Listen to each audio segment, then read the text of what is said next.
lebih suka kamu. Kenapa sih harus kebun teh? Ya karena ini romantis banget. Lihat dong, hijaunya, udaranya. Aku anak kopi, Ran, bukan anak teh. Bahkan aku alergi sama yang pahit-pahit. Kayak mantan kamu. Ini bukan soal tehnya, tapi soal kamu. Hujan, neduh dulu yuk. Neduh sini dulu ya. Iya. Kamu pernah bilang sama aku, kamu pengen dipetik kayak daun teh terbaik.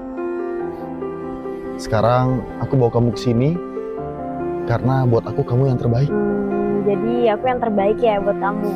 Iya dong, sama kayak Simpati, selalu hadir buat kasih yang terbaik. Emang cuma aku sama Simpati yang bisa kasih terbaik untukmu.